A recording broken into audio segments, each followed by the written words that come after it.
Hindutva and Hind Swaraj is an exploration of the ideologies of Mohandas, Karamchand, Gandhi and Vinayak, Damodar, Savarkar and their persistent influence on India's past, present and future. And the big question is, does Hindutva and Hind Swaraj overlap? Thank you so much, sir, for joining me on this special edition of On Point. So let me begin this interview. Wonderful to be here. Thank you. Let me begin this interview by asking you, by quoting a part of your book, which says, Hindutva needs Gandhi and secular India needs Savarkar. Why? You know, I try to explain that, if you allow me, partly in the cover of this book, where you can see how Gandhiji and Veer Savarkar, their backs are turned to each other in a manner of speaking. So they are ideological opposites or even adversaries. Yes. But you can see the overlap, you know, and whoever designed the cover, I congratulate them, because you can see it's almost as if their hands are coinciding. The point being that in the Swaraj spectrum, which is very broad, and the Swaraj spectrum is our struggle against, you know, colonial dominance and partly our struggle also against Islamist colonization of a different kind, colonization by a different name. But it was certainly an attack on our civilization, the Sanatani civilization, and, you know, the vandalism and the destruction of what happened is part of what my book looks at. The middle part of my book, it's called Dakshinayan. It's actually the discovery of the tremendous, should I say, violence that was meted out on the indigenous or native civilization of India during the long period of Islamic rule. Now, this was something that Gandhiji did not want to dwell on. But Savarkar recognized that without dealing with the threat of Islamic separatism in India, and he was proven right, because India was partitioned, India would not be able to progress. So in that sense, not just Gandhiji, but the entire Congress downplayed that threat. And, you know, Direct Action Day, before that, the Khilafat, the failed, I would say, Khilafat agitation for the restoration of the Caliphate, you know, which even the Turkish people didn't want. I talk about that in the book. And taking up that cause in India was such a blunder. So the point being that India as a whole and Hindu society needs both Gandhiji and Savarkar. And we need Gandhiji because he taught us how to resist power. He taught us how to be fearless, self-reliant, and whether you like it or not, non-violence as a daily practice, non-violence as a method of civic protest is the way to go, and not, you know, recourse to violence is the very first option. And Savarkar is needed to understand a broader strategic vision for India, without which, once again, I think, and we've seen with our wars with Pakistan, the invasion of China, we will be hamstrung. So that's why I said that even if they were ideological, if not opposites, at least they disagreed. India and Hindu society needs them both. Okay. I'm sorry, Professor, because I'm going to jump, because there are parts which have stayed with me. And as any reader, there are parts which don't stay with you. So I'm going to go to those parts which have stayed with me. For example, I was struck by the fact that you have said that earlier colonialism was forgotten, papered over for the nation-state project. And there was a word which you also used, Mili Juli Sanskriti Tehzeeb. So my question is, can medieval India be described as the first colonizing experience of the subcontinent? That's number one. So flowing from that, the second question will be, is Mili Juli Sanskriti or Tehzeeb a modern construct? Oh, entirely, entirely. I think that first colonization of India, which was very deliberate, and it took place over centuries, and right up to Tipu Sultan, you know, it continued, not just with the invasion of India by Ghazni and then the conquest of North India by Muhammad Ghori in 1191 when he defeated Prithviraj Chauhan. But even earlier, when Muhammad bin Qasim attacked India, conquered a part of Sindh. So this was a long project, and it is still in a way ongoing. We see what happened in Bangladesh. As soon as the regime changed, the Hindus were attacked, the temples were attacked, and earlier in the 90s, the Kashmiris, the Hindus, the Pandits were driven out of Kashmir. So this is an ongoing project and threat. And denying it, ignoring it, we can only do it at our own peril. It's like being an ostrich.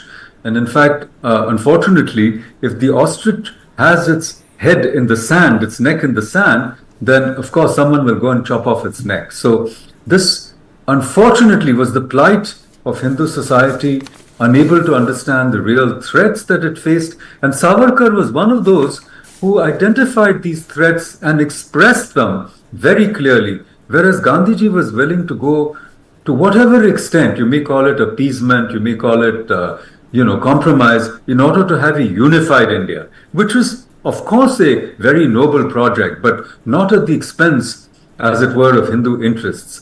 Now, the other question, Mili-Juli Sanskriti, Ganga Jamni Tehzeeb, all of this is fine at the personal level, even at the cultural level.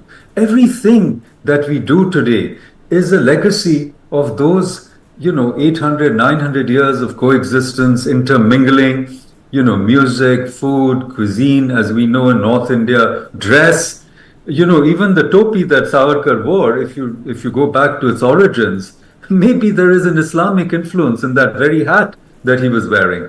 So you can't separate the Mili-Juli Tehzeeb, you can't deny it, your Ganga Jamni Tehzeeb, it's like taking the syrup out of the gulab jamun. That's not the point.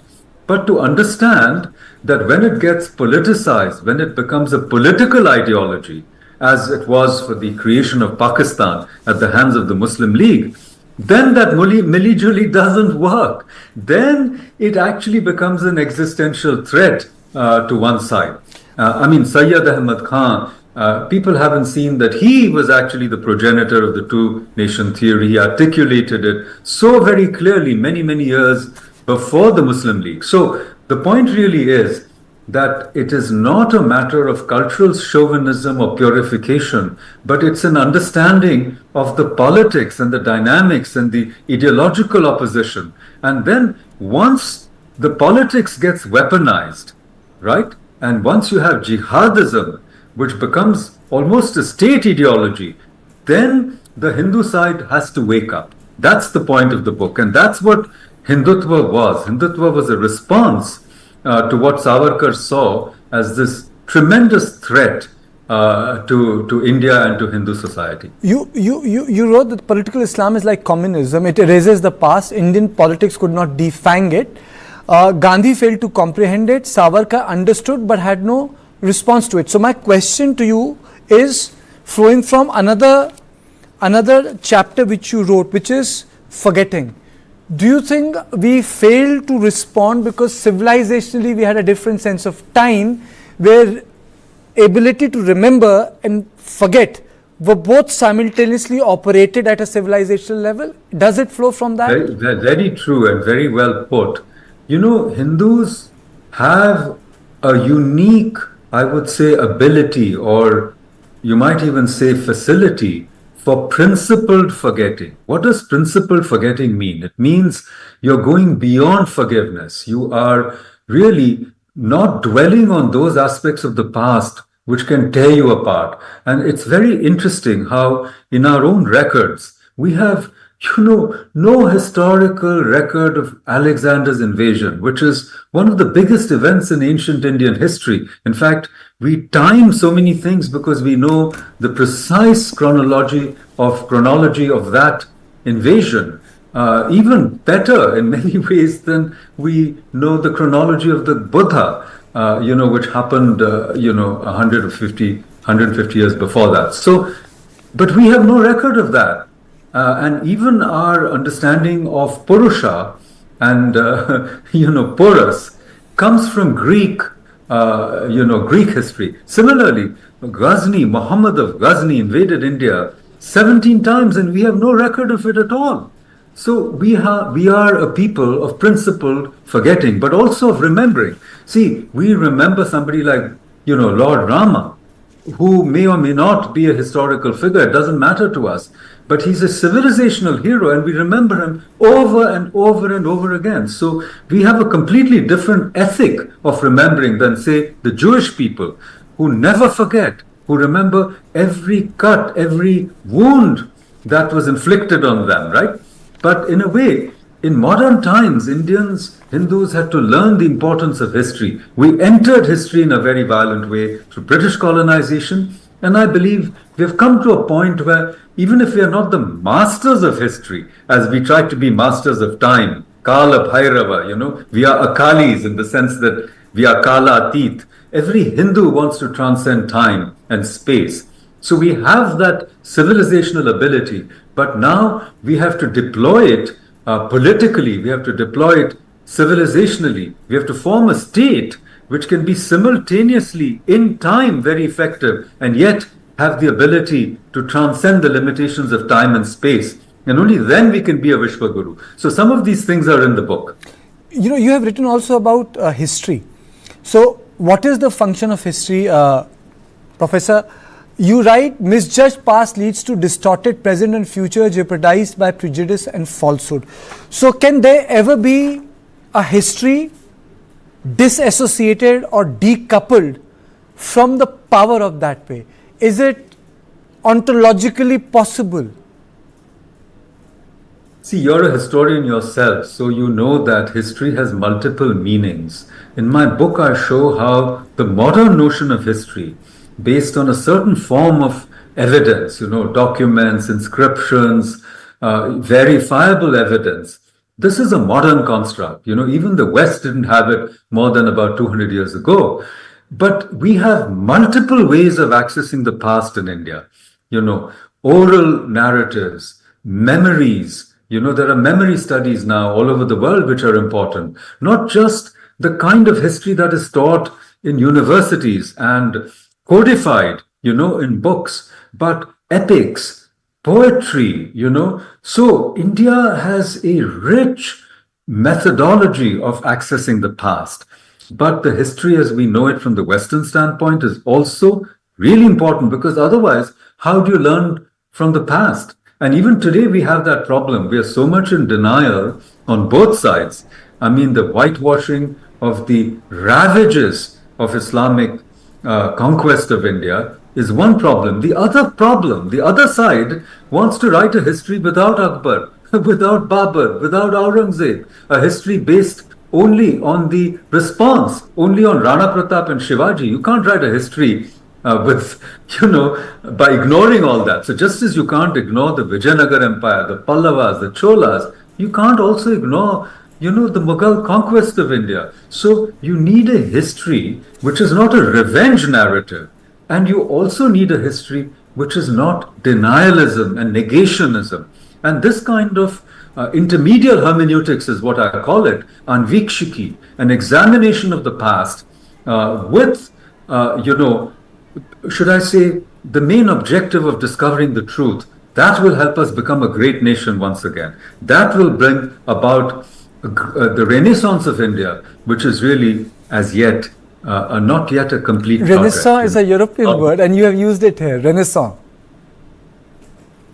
in the Indian context. Yeah. Okay, there are a couple of other issues apart from history that you have raised are very, very interesting, sir. One thing which really excited me was when you say that both Gandhi and Savarkar mixed religion with politics. They did. But my question, as a reader of the book, is why do you think that Gandhi and Tilak's mixture of politics and religion became far more acceptable than Savarkar's mixing of politics and religion? One, is it because his imagination of a Hindu was different from Gandhi's and Tilak's imagination of a Hindu? Yes, absolutely. Well, in a way, if you want to give credit to Savarkar, he was probably ahead of his times, He could foresee the damage that a country like Pakistan could inflict upon India. And it's taken Hindus a long time to wake up. We didn't see the threat of this kind of jihadism. That's why in my book I've said that the real opposition is not between Gandhi and Savarkar, but it's between Swaraj and jihad. That is the real opposition that defines, India's trajectory in the last 100 years. And maybe Savarkar saw this early on. But, to give credit to Gandhiji, without him, I doubt whether we would have been a democracy. We might have been, taken over by communism, or we might have been taken over by a dictatorship.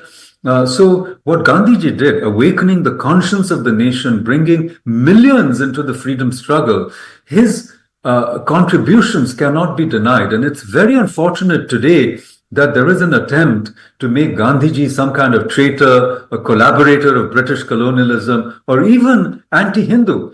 I think that we couldn't be more wrong than that. Gandhi was a great Sanatani, Hindu. He was a great Hindu. In fact, the Congress party was much more Hindu in those days than it is today. It's not just Pandit Madan Mohan Malviya, Rajendra Prasad, the whole, team that founded the Hindu Mahasabha, Lala Lajpat Rai, they were all congressmen.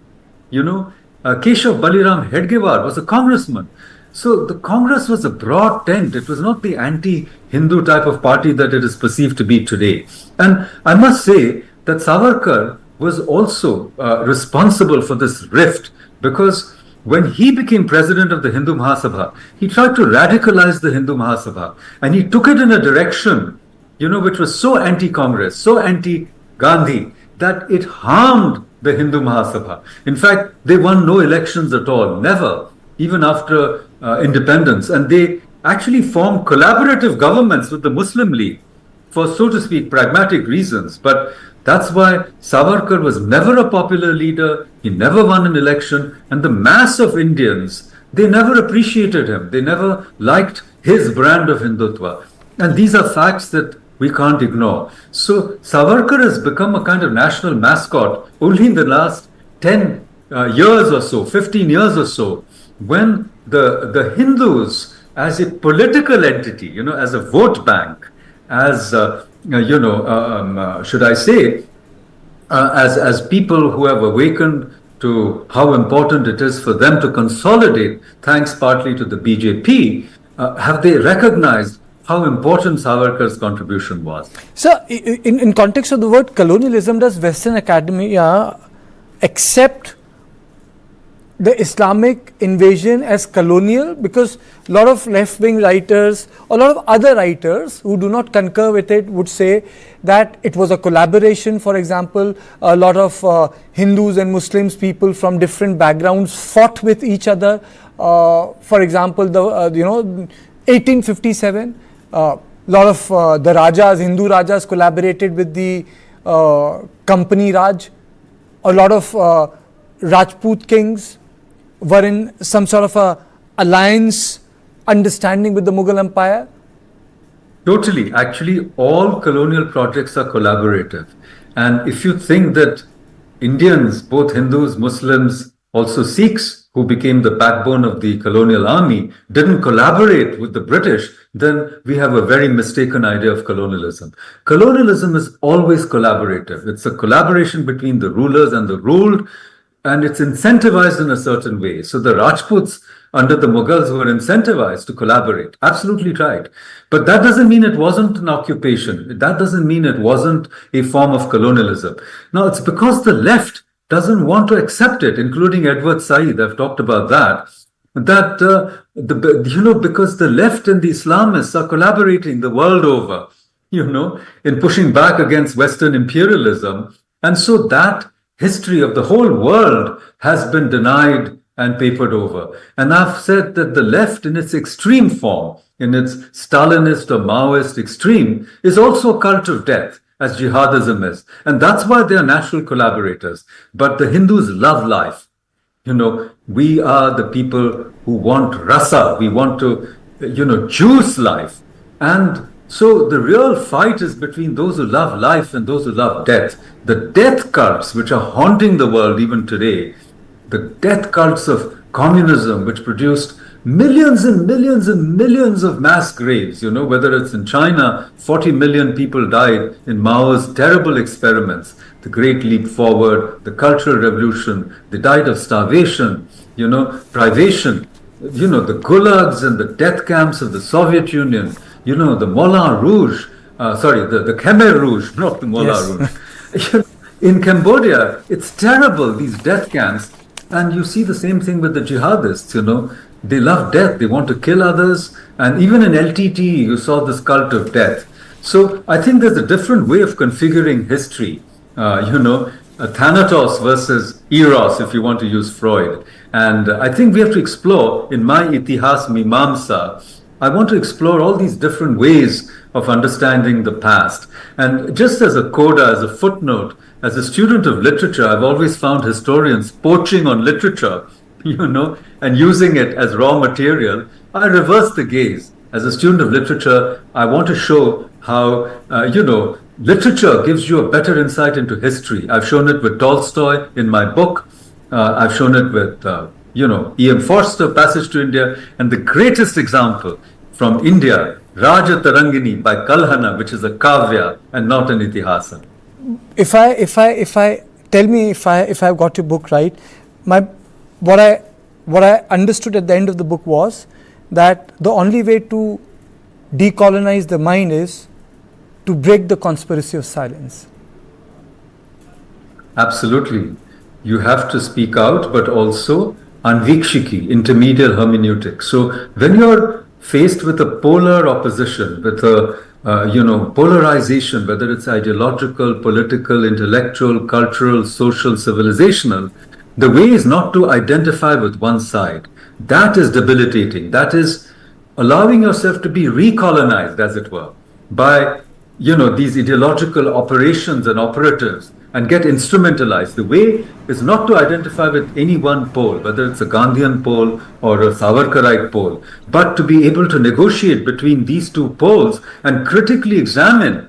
And so I call it the he-bhi nyaya, not only, but also. Or if you want to use Sanskrit, the va, which is either or, cha, which is and api. Api means also. So if you do this, you will have a very complex and rich understanding of both the past and the present, and refuse, to get polarized and join one side or the other fully. Thank you so much, sir. Thank you so much for joining me for this riveting conversation on a brilliant book that you have written. I think it's a must-read book, Hindutva and Hind Swaraj, History's Forgotten Doubles. Thank you, Mr. Paranjape, for joining me, and this is all in this special edition of On Point. Thank you. I'll see you on the other side.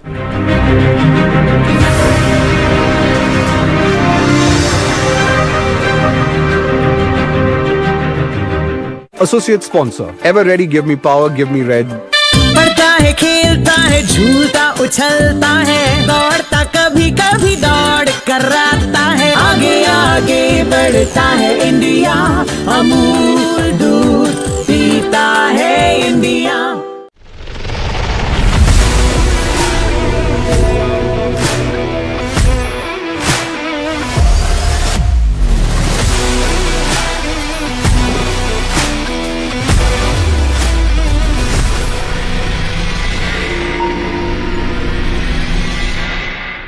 Sun Direct लेकर आया है एक जबरदस्त नया TV pack. यहाँ असली 2 साल का निवेश, 100+ चैनल्स, HD क्वालिटी बॉक्स और रिचार्ज की टेंशन 2 साल के लिए खत्म। तो अभी लगवाइए सन डायरेक्ट, यहाँ खर्चा नहीं, 2 साल का असली निवेश। सन डायरेक्ट सब्सक्रिप्शन पाने के लिए अपने नजदीकी रिटेलर से जल्द ही संपर्क करें और घर पर सन दनादन। That goat is long dead, but Cyrus bhai are still alive. Game show. This is God's office calling. You're not a VIP, so God won't speak directly, but here's the deal. You have been granted a second chance with a brand new news show. Thank you very much. Just one thing. You said 2 lives, 2 more lives. So I'll first be a newsman who wins awards, and second I'll be Cockroach. better make this show last. No hurry to, be a cockroach. Let's stay here for a little while.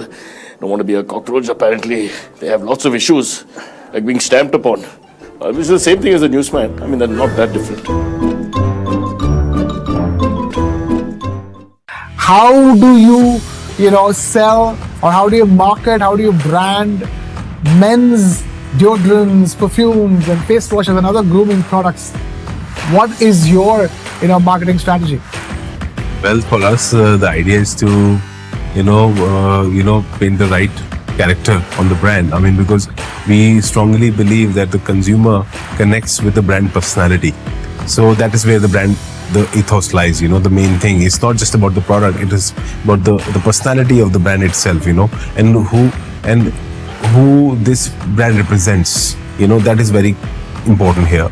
And that is what is the core part of our brand building, and that's how we have created whatever we have created so far. Because we believe that Denver, associates itself with people who are, struggling in life, which is practically everyone, yes. But back in the days when we started, they were, the working people were starting to work at the age of 25, and now I get people who are working while, they're in school. There's this startup culture which has been hit, among the youngsters.